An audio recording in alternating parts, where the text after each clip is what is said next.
Hi, I'm Daniel Burstein, Director of Editorial Content here at MECLABS. I'm at B2B Summit 2011 in San Francisco. One of the great things about these summits is that peer interaction and the chance to talk to speakers one-on-one and get some questions answered. So if you weren't able to attend, I'm going to go around and ask some speakers and some of our attendees, what was the biggest aha moment, the most surprising thing they learned in 2011?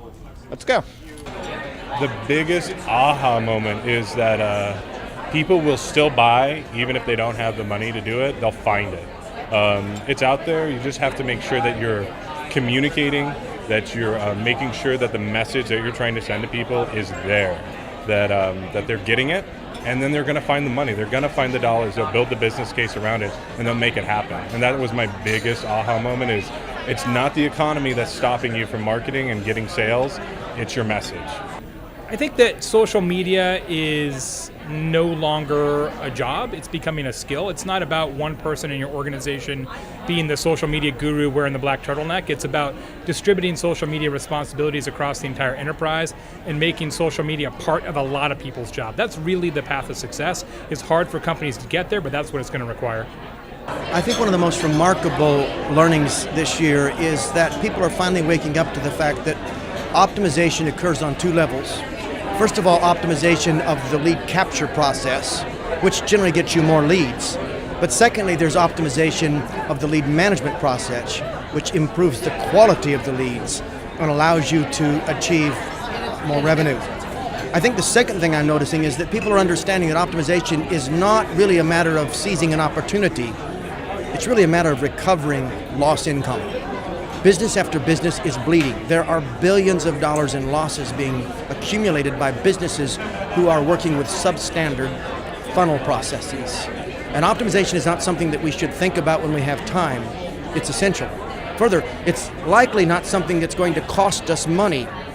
The effort or the investment in improving the optimization of our funnel is likely to dramatically increase our revenue, not because of the new opportunity, but because we are plugging the leak. Marketers need to think of themselves as plumbers right now, and they need to go back over their pipeline, find those leaks, and plug them. In this economy, we cannot afford to let the leaks continue. I guess for me, 2011 was really all about taking the time to figure out how I was going to put the stake in the ground, how I was going to get my team to step up and be accountable for results, basically on a weekly basis, where we were going to set a real SLA with joint goals with my sales colleague, and that we were going to, own our accountability and have automatic push reporting and weekly analysis on what our deliverables were relative to what we owned and what we had at stake with our sales colleague. So what I learned in 2011 was that whatever I thought to be true before that wasn't true. And if I thought that I was aligned with sales, I realized that just because you have a written process and you have signatures and you have SLAs, if you don't have the relationship built with people, that none of that matters. And so I think 2011 for us was realizing what alignment really was and to align the sales and marketing organization to really create a cohesive group. Well, I think there was one study, and I think Nicolette Dees and Brian Carroll presented that really well. They made a very good case for optimizing the lead generation process by going for very high quality data.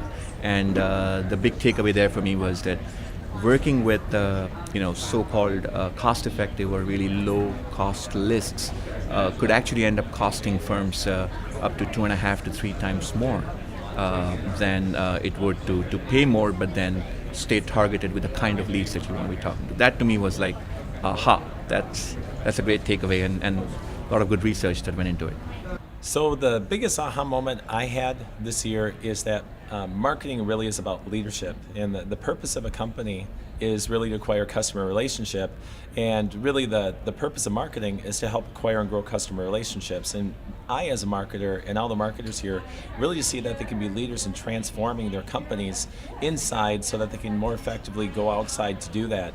So that's been the biggest aha for me, is just seeing that marketing is about influence inside the companies so that we're able to make an impact and positively help transform outsider companies and drive and build customer relationships. I think what's really going on, the thing that's surprising me across the board, is how quickly buyers are changing the way they buy. So even 6 months ago, I was running around saying, based on customer interviews, that people were going to Google first. Now in the intense scrutiny B2B environment, I'm seeing people going and talking to their friends first, and literally getting on the phone of all things, not even email, not chat, not discussions, but out of respect for their working peers in other companies, they'll call them and say, I'm thinking of doing X, Y, and Z, what do you think? And getting feedback from them. That then gives them their short list, and then they go to Google. So, and that's just been the last 3 to 6 months that people have started saying that. And I say, well, how come that's happening? And they say, well, when I go to Google, I get too many false positives. And I don't even want to read websites anymore. They all say the same thing. They don't answer my questions. So here people are doing all this work on their websites, and people are not even going there until the last minute, and then they're hoping to get answers to very specific questions, and the answers aren't there.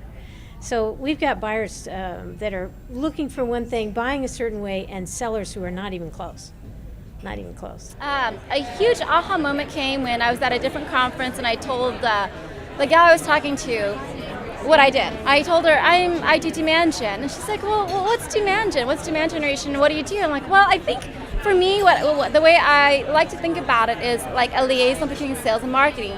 Because the crux of what happens is really at that center point. And to me, that was my big aha, because a lot of what this conference is about is really that culmination, that coming together of goals and ideas between sales and marketing. That was a huge aha, because for a long time, sales and marketing were very siloed.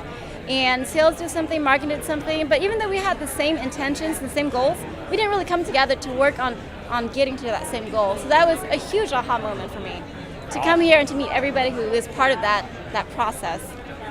Really, the biggest thing that I learned in 2011 as a marketer is to not get in the face of a potential customer.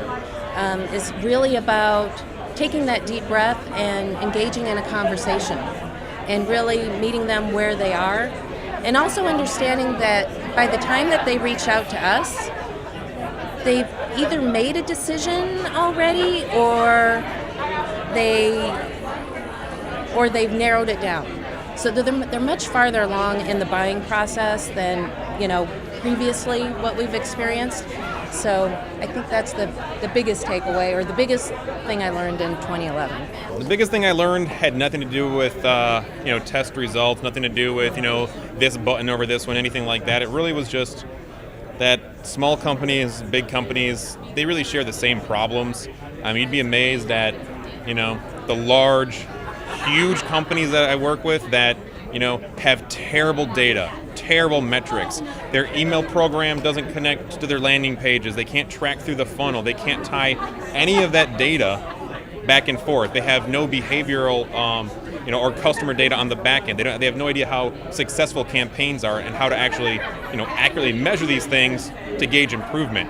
But likewise, big companies and small companies, they both run into the same problems. And so where you might come in and say you're a Fortune 100 company, you know everything. And then you actually get down and talking with their team, and they're just as green sometimes as people from small startups, people that are launching their first email campaign. That it's amazing what you don't know.